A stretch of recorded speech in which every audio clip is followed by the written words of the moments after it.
জয় শ্রীকৃষ্ণ। নমস্কার সুধী দর্শকবৃন্দ। জীবন এক আশ্চর্য পথ চলা, যা কখনো আনন্দ আর উল্লাসে ভরে ওঠে, আবার কখনো সমস্যা আর প্রতিকূলতার এক অন্তহীন স্রোতে ভেসে যায়। এই যাত্রায় আমরা প্রতিদিন নতুন নতুন চ্যালেঞ্জের মুখোমুখি হই আর প্রায়শই দিশেহারা হয়ে পড়ি। আজ আমরা এমন এক অমূল্য গ্রন্থের গভীরে ডুব দেব, যা হাজার হাজার বছর ধরে মানব জাতির পথপ্রদর্শক হিসেবে কাজ করে আসছে, শ্রীমদ্ ভগবদ্ গীতা। গীতা শুধুমাত্র একটি ধর্মীয় গ্রন্থ নয়, এটি মানব জীবনের এক পরিপূর্ণ গাইড বুক বলা চলে। কুরুক্ষেত্রে যুদ্ধক্ষেত্রে ভগবান শ্রীকৃষ্ণ অর্জুনকে যে দিব্য জ্ঞান দান করেছিলেন, তা কেবল অর্জুনের তৎকালীন সমস্যার সমাধান করেনি, বরং যুগ যুগ ধরে অগণিত মানুষের পথকে আলোকিত করেছে। আজকের এই বিশেষ আয়োজনে আমরা গীতার সেই শাশ্বত বাণীগুলো নিয়ে আরও বিস্তারিত আলোচনা করব, এবং গীতার এই বাণী যদি আপনার হৃদয়ে না পৌঁছে থাকে, তবে তা পাঠ নয়, আপনার নিজেরই মনে হবে আপনি নিজের সাথে কোথাও গিয়ে প্রতারণা করছেন। আসুন আমরা এই আধ্যাত্মিক যাত্রায় নিজেদের প্রস্তুত করি। আমাদের জীবনের অন্যতম মৌলিক এবং সর্বব্যাপী সমস্যা হলো ভয়। ভবিষ্যতের ভয়, প্রিয়জন হারানোর ভয়, ব্যর্থতার ভয়, এমনকি মৃত্যুর ভয়। এই ভয় থেকেই আসে গভীর অস্থিরতা, দুশ্চিন্তা এবং মানসিক অশান্তি। গীতা এই ভয়কে জয় করার এক শাশ্বত পথ দেখায়। ন জায়তে ইন্দ্রিয়তে বা কদাচিন নায়ং ভূত্তা ভবিতা বা ন ভূয়ং অজনিত্য শাশ্বত হয়ং পুরানো ন হন্যতে হন্য মানে শরীরে। আত্মা কখনো জন্মায় না বা মরে না, সে সত্তা থেকে অসত্তা হয় না। সে অজ, নিত্য, শাশ্বত, পুরাতন। শরীর বিনাশ হলেও সে বিনাশ হয় না। ভগবান শ্রীকৃষ্ণ অর্জুনকে প্রথম যে জ্ঞানটি দান করেছিলেন, তা হলো আত্মতত্ত্ব। তিনি অর্জুনকে বোঝালেন, তুমি এই নশ্বর দেহ নও, তুমি এক অবিনশ্বর আত্মা। এই আত্মা চিরন্তন, জন্ম মৃত্যুহীন, শাশ্বত।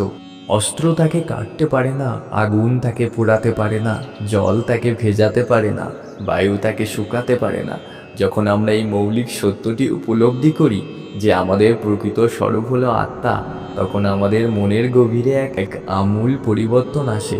দেহের বিনাশ হলেও আত্মার বিনাশ নেই। এই জ্ঞান আমাদের মন থেকে মৃত্যুর ভয় এবং হারানোর ভয় অনেকটাই দূর করে দেয়। ধরুন আপনি একটি সুন্দর পোশাক পরেছেন, যখন সেই পোশাকটি পুরানো হয়ে যায় বা ছিঁড়ে যায়, তখন কি আপনার অস্তিত্ব শেষ হয়ে যায়? না তো। আপনি কেবল সেই পোশাকটি ত্যাগ করে নতুন পোশাক পরিধান করে। তেমনি আত্মা পুরানো দেহ ত্যাগ করে নতুন দেহ ধারণ করে। এই দৃষ্টিভঙ্গি আমাদের জীবন ও মৃত্যুকে ভিন্নভাবে চিনতে শেখায়। ভয় এবং অস্থিরতা দূর করার আরেকটি গুরুত্বপূর্ণ উপায় হলো স্থিতপ্রজ্ঞ হওয়া। গীতা ২য় অধ্যায়ে স্থিতপ্রজ্ঞের লক্ষণ বর্ণনা করেছে।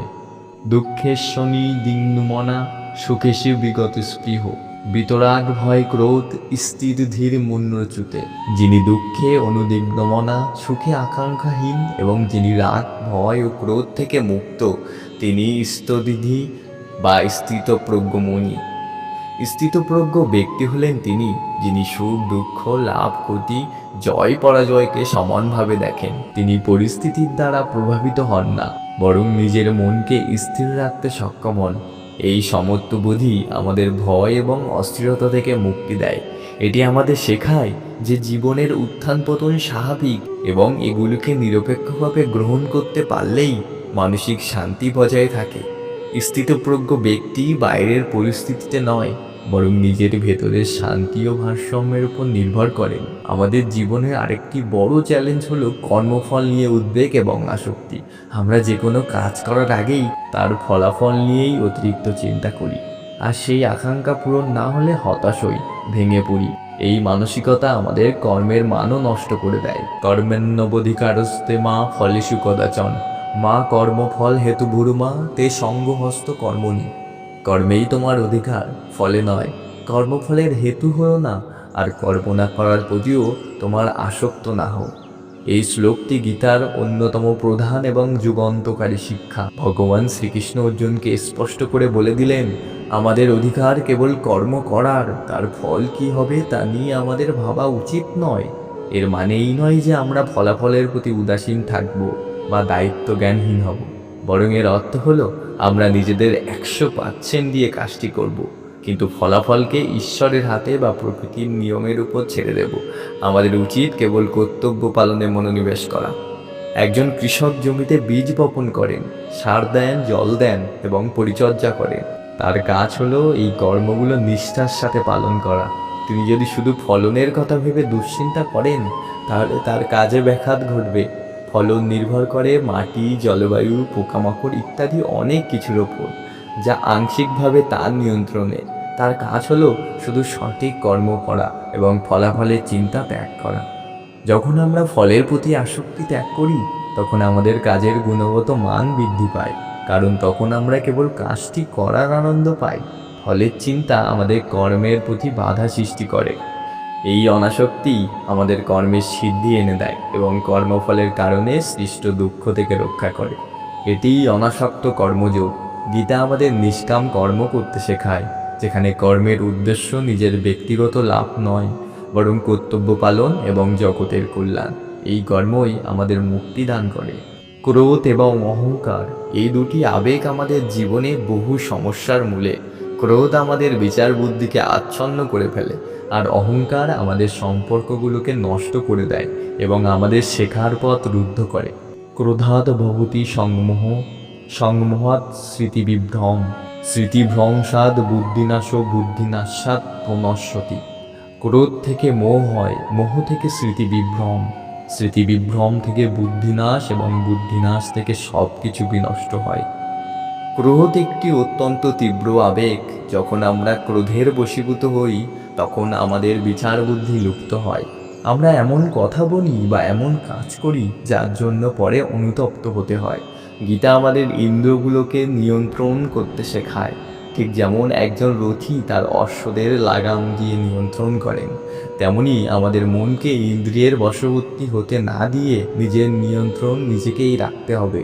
ক্ষমা, ধৈর্য এবং আত্মপর্যবেক্ষণ ক্রোধকে জয় করার মূল মন্ত্র। যখন আমরা ক্রোধের লক্ষণগুলো বুঝতে পারি এবং নিজেদের শান্ত করার কৌশলগুলো অবলম্বন করি, তখনই আমরা এর ধ্বংসাত্মক প্রভাব থেকে রক্ষা পাই। এই বিষয়ে একটি ছোট গল্প শুনুন। একবার এক শিষ্য তার গুরুকে জিজ্ঞাসা করল, গুরুদেব, আমি আমার ক্রোধ নিয়ন্ত্রণ করতে পারি না। গুরু তাকে একটি থলে ভর্তি পেরেক দিলেন এবং বললেন, যখনই তোমার রাগ হবে, একটি করে পেরেক পাশের কাঠের দেওয়ালে পুঁতে দেবে। প্রথম দিনে সে 500টি পেরেক পুঁতল। ধীরে ধীরে পেরেক পোঁতার সংখ্যা কমতে লাগলো, কারণ রাগ নিয়ন্ত্রণ করা পেরেক পোঁতার চেয়ে সহজ মনে হতে লাগলো। একসময় সে ক্রোধ পুরোপুরি নিয়ন্ত্রণ করতে শিখে গেল। গুরু তখন তাকে বললেন, এবার যখনই তুমি শান্ত হবে, একটি করে পেরেক খুলে নেবে। যখন সব পেরেক খোলা হলো, দেওয়ালে অনেক গর্ত রয়ে গেল। গুরু বললেন, এই গর্তগুলোই তোমার ক্রোধের চিহ্ন। তুমি হয়তো পেরেক খুলে নিয়েছো, কিন্তু দাগগুলো রয়ে আছে। এই গল্প আমাদের বোঝায় যে ক্রোধের ফলস্বরূপ সৃষ্ট ক্ষতি সহজে পূরণ করা যায় না। অহংকার একই রকম ক্ষতিকারক। আমরা যখন নিজেদের অন্যদের চেয়ে বড় মনে করি, নিজেদের জ্ঞান বা ক্ষমতা নিয়ে গর্ব করি, তখন আমাদের শেখার ক্ষমতা কমে যায়। আমরা নতুন কিছু গ্রহণ করতে পারি না এবং অন্যের প্রতি শ্রদ্ধাবোধ হারাই। গীতা আমাদের বিনয়ী হতে শেখায়, কারণ প্রকৃত জ্ঞানী ব্যক্তি সব কিছুর মধ্যেই ঈশ্বরকে দেখতে পান। তিনি নিজেকে অন্যদের থেকে পৃথক মনে করেন না। অহংকার ত্যাগ করে যখন আমরা নম্র হই, তখনই আমাদের মন শান্ত হয় এবং অন্যদের সাথে আমাদের সম্পর্ক মধুর হয়। আত্মোপলব্ধি এবং ঈশ্বরীয় জ্ঞান আমাদের অহংকারকে দূর করে প্রকৃত বিনয়ী করে তোলে। মানব জীবন মানেই সম্পর্ক। পরিবার, বন্ধু, সমাজ, পেশাগত জীবন, সব কিছু নিয়েই আমাদের জীবন। কিন্তু এই সম্পর্কগুলোতেও আসে নানা জটিলতা, ভুল বোঝাবুঝি, প্রত্যাশার দ্বন্দ্ব। গীতা এই সম্পর্কগুলোকে সুস্থ ও মজবুত রাখার এক শাশ্বত পথ দেখায়। স্বধর্মং অপি চাবেক্ষ ন বিকম্পিতিতুর্মহস্যি, ধর্মাদ্যি যুদ্ধাশ্রয়তহন্যত ক্ষত্রিয়স্য ন বিদ্যতে। তোমার স্বধর্ম বিবেচনা করে তোমার ভীত হওয়া উচিত নয়। ক্ষত্রিয়ের পক্ষে ধর্মযুদ্ধ অপেক্ষা শ্রেষ্ঠ অন্য কিছু নাই। গীতা আমাদের স্বধর্ম পালনের কথা বলে। স্বধর্ম মানে শুধু ধর্মীয় বিশ্বাস নয়, বরং নিজের অবস্থান, যোগ্যতা এবং পরিবেশ অনুযায়ী নিজ নিজ কর্তব্য পালন করা। একজন ছাত্রের ধর্ম পড়া এবং জ্ঞান অর্জন করা।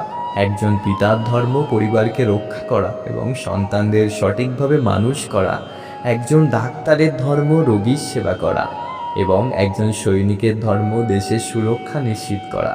যখন আমরা আমাদের কর্তব্যগুলো নিষ্ঠার সাথে নিবেদিতভাবে পালন করি, তখন সম্পর্কগুলো মজবুত হয়, সমাজের শৃঙ্খলা বজায় থাকে এবং প্রত্যেকের জীবনে শান্তি আসে। নিজের দায়িত্ব থেকে পালানোই সমস্যার সৃষ্টি করে।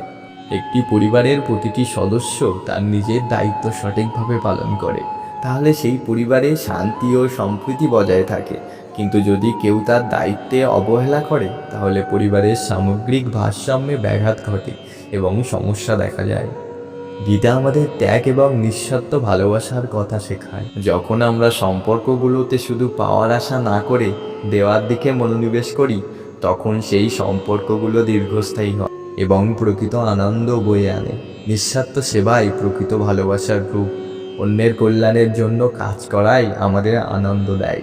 ভগবান শ্রীকৃষ্ণ বারবার অর্জুনকে নিঃস্বার্থ কর্মের কথা বলেছেন। এই নিঃস্বার্থ সেবাই আমাদের অহংকার মুক্ত করে এবং অপরের প্রতি সহানুভূতি বৃদ্ধি করে। সম্পর্ককে সুস্থ রাখতে যোগাযোগ, সহমর্মিতা এবং বোঝাপড়ার গুরুত্ব অপরিসীম। গীতা আমাদের এই গুণাবলী বিকাশে উৎসাহিত করে। আধুনিক জীবনে মানসিক চাপ একটি মহামারী। কর্মব্যস্ততা, প্রতিযোগিতা, প্রত্যাশার চাপ সব কিছু মিলে আমাদের মনকে অস্থির করে তোলে। এক চাপ থেকে মুক্তি পেতে আমরা হন্যে হয়ে শান্তি খুঁজি। গীতা আমাদের এই অস্থির মনকে শান্ত করার এক কার্যকারী পথ দেখায়।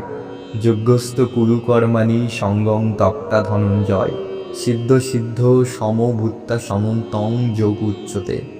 আসক্তি ত্যাগ করে সিদ্ধি ও অসিদ্ধিতে সমভাবাপন্ন হয়ে কর্ম করো, এই সমত্বই যোগ। গীতা আমাদের যোগের পথ দেখায়। এখানে যোগ মানে শুধু শারীরিক ব্যায়াম নয়, বরং নিজের মনকে একত্রিত করা, আত্ম অনুসন্ধান করা।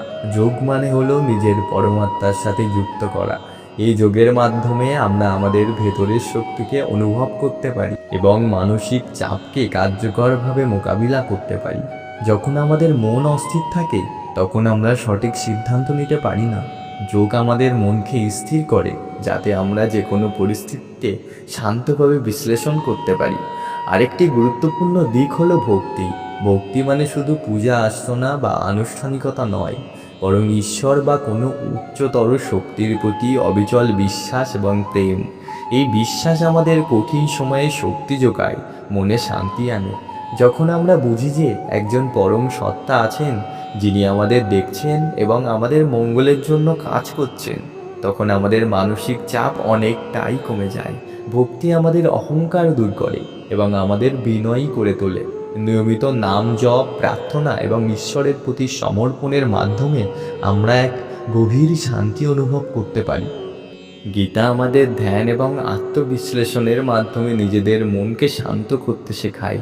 প্রতিদিনের কিছুক্ষণ নীরবতা, নিজেদের ভেতরের দিকে তাকানো, এই অভ্যেস আমাদের মানসিক চাপ থেকে মুক্তি দিয়ে এক গভীর শান্তি এনে দিতে পারে। নিয়মিত প্রাণায়াম মানে শ্বাস প্রশ্বাসের ব্যায়াম করুন এবং মনন আমাদের মনকে স্থির করে এবং মস্তিষ্কের কার্যকারিতা বৃদ্ধি করে। এই অনুশীলনগুলো আমাদের বর্তমান মুহূর্তের উপর মনোযোগ দিতে সাহায্য করে এবং অতীতের অনুশোচনা এবং ভবিষ্যতের দুশ্চিন্তা থেকে মুক্তি দেয়। আমরা সবাই জীবনের উদ্দেশ্য খুঁজি। কেন আমরা এখানে এসেছি? আমাদের জীবনের চূড়ান্ত লক্ষ্য কী? আমরা যা কিছু করি তা কি কেবল দৈনন্দিন চাহিদা মেটানোর জন্য, নাকি এর পেছনে কোনো গভীর উদ্দেশ্য আছে? সর্বদ্ধমান পরিত্যাজ্য মাকে কং শরণং ব্রজ অহং তাং সর্বপাভেভ্য মোক্ষয়িষ্যামি মা শুচ। সমস্ত প্রকার ধর্ম পরিত্যাগ করে কেবল আমার শরণ নাও, আমি তোমাকে সমস্ত পাপ থেকে মুক্ত করব, ভয় পেও না। গীতা আমাদের জীবনের চূড়ান্ত উদ্দেশ্য মোক্ষ বা মুক্তি লাভ করার কথা বলে। এটি কেবল মৃত্যুর পরের মুক্তি নয়, বরং এই জীবনেই যাবতীয় দুঃখ, কষ্ট, বন্ধন, অজ্ঞানতা এবং পুণ্যজন্মের চক্র থেকে মুক্তি। এটি আত্মোপলব্ধির পথ। যখন আমরা নিজেদের প্রকৃত স্বরূপ জানতে পারি, নিজেদের আত্মাকে ব্রহ্মের অংশ হিসেবে উপলব্ধি করতে পারি, তখন জীবনের উদ্দেশ্য পরিষ্কার হয়ে যায়। আমরা বুঝি যে আমাদের পার্থিব ভোগ বা আকাঙ্ক্ষাগুলো ক্ষণস্থায়ী এবং প্রকৃত আনন্দ আমাদের আত্মার গভীরে নিহিত। জীবনের চূড়ান্ত লক্ষ্য হলো নিজেদের ভেতরের ঈশ্বরকে উপলব্ধি করা। এই উপলব্ধি আমাদের অহংকার, ভয়, আসক্তি থেকে মুক্ত করে এবং পরম আনন্দ এবং শান্তি এনে দেয়। এই পথেই আমরা জীবনের প্রকৃত উদ্দেশ্য খুঁজে পাই এবং প্রতিটি সমস্যাকে একটি সুযোগ হিসেবে দেখতে শিখি। মোক্ষ কোনো অলৌকিক ঘটনা নয়, এটি এক ধারাবাহিক প্রক্রিয়া যেখানে আমরা ধীরে ধীরে নিজেদের ভেতরের অন্ধকারকে দূর করে জ্ঞানের আলো জ্বালি। আমরা প্রায়শই বাইরের জগতে সুখ খুঁজি, ধন সম্পদ, খ্যাতি, সম্পর্ক, কিন্তু গীতা শেখায় প্রকৃত সুখ এবং তৃপ্তি আমাদের ভেতরের জগতেই নিহিত। যখন আমরা আত্ম অনুসন্ধান করি, নিজেদের আত্মার সঙ্গে সংযুক্ত হই, তখন আমরা অনুভব করি যে আমরা সম্পূর্ণ এবং স্বয়ং সম্পূর্ণ। গীতা আমাদের শিক্ষা দেয় যে ঈশ্বর সর্বত্র বিরাজমান, প্রতিটি জীবনের মধ্যে তিনি আছেন। এই জ্ঞান আমাদের সকলের প্রতি সহানুভূতিশীল হতে শেখায় এবং আমাদের নিজেদের কর্তব্য পালনে উৎসাহিত করে। জীবনকে একটি যাত্রাপথ হিসেবে দেখলে এবং নিজেদের প্রকৃত আত্মাকে জানলে আমরা অনায়াসে জীবনে সকল সমস্যার সমাধান করতে পারবো। ধ্যায়ত বিষয়া পুংস সঙ্গেস্তু সুপজায়তে সাক্ষাৎ সংজায়তে কামাৎ ক্রোধঃ বিজায়তে। বিষয়ের ধ্যানকারী পুরুষের বিষয়ে আসক্তি জন্মে, আসক্তি থেকে কামনার জন্ম হয়, আর কামনা থেকে ক্রোধ উৎপন্ন হয়। গীতা কোনো জটিল দার্শনিক গ্রন্থ নয়, এটি আমাদের দৈনন্দিন জীবনের প্রতিটি ধাপে আমাদের পথপ্রদর্শক। এর শিক্ষাগুলো কেবল মুখস্থ করার জন্য নয়, বরং জীবনে প্রয়োগ করার জন্য। ভয় ও অস্থিরতা থেকে মুক্তির জন্য আত্মাকে জানুন এবং স্থিতপ্রজ্ঞ হন। মনে রাখবেন, আপনি নশ্বর দেহ নন, অবিনশ্বর আত্মা। কর্মফল নিয়ে চিন্তা করবেন না, কর্মে মনোযোগী হন এবং অনাসক্ত থাকুন। ফলের আকাঙ্ক্ষা ত্যাগ করে নিজের কর্তব্য নিষ্ঠার সাথে পালন করুন। ক্রোধ ও অহংকার ত্যাগ করে আত্মনিয়ন্ত্রণ ও বিনয় অনুশীলন করুন। ক্রোধ আপনার বিচার বুদ্ধি নষ্ট করে, অহংকার আপনার সম্পর্ককে নষ্ট করে। নিজ নিজ কর্তব্য নিষ্ঠার সাথে পালন করুন এবং নিঃস্বার্থ ভালোবাসায় সম্পর্কগুলোকে গড়ে তুলুন। সম্পর্ককে মজবুত করতে ত্যাগ এবং সেবার মানসিকতা রাখুন। যোগ, ভক্তি ও ধ্যানের মাধ্যমে মানসিক চাপ থেকে মুক্তি পেয়ে শান্তি লাভ করুন। নিজেদের মনকে নিয়ন্ত্রণ করতে শিখুন এবং ঈশ্বরের উপর বিশ্বাস রাখুন। জীবনের প্রকৃত উদ্দেশ্য হিসেবে আত্ম অনুসন্ধান এবং মোক্ষ লাভের পথে এগিয়ে চলুন। নিজের ভেতরের ঈশ্বরকে উপলব্ধি করাই প্রকৃত সুখ। মনে রাখবেন, গীতার প্রতিটি শ্লোক গভীর অর্থ বহন করে এবং আপনার জীবনের প্রতিটি প্রশ্নের উত্তর দিতে সক্ষম। এই অমূল্য জ্ঞান আপনার হাতের কাছেই আছে। আজই গীতাকে নিজের জীবনে অঙ্গীভূত করুন, এর শাশ্বত বাণীগুলো অনুশীলন করুন। যখন আপনি এই জ্ঞানকে জীবনে প্রয়োগ করবেন, তখন দেখবেন আপনার জীবনের প্রতিটি সমস্যা সমাধানের পথ খুঁজে পাবে। জীবন এক পরীক্ষা, আর গীতা সেই পরীক্ষায় উত্তীর্ণ হওয়ার এক কার্যকরী নির্দেশিকা। ভয়, উদ্বেগ, রাগ, হতাশা এইসব আমাদের ভেতরের অজ্ঞানতা থেকে আসে। গীতার জ্ঞান সেই অজ্ঞানতার অন্ধকার দূর করে আমাদের জীবনে জ্ঞান ও শক্তির আলো নিয়ে আসে। আসুন আমরা এই পথে নিজেদের উৎসর্গ করি এবং এক উন্নত ও শান্তিপূর্ণ জীবন যাপন করি। জয় শ্রীকৃষ্ণ।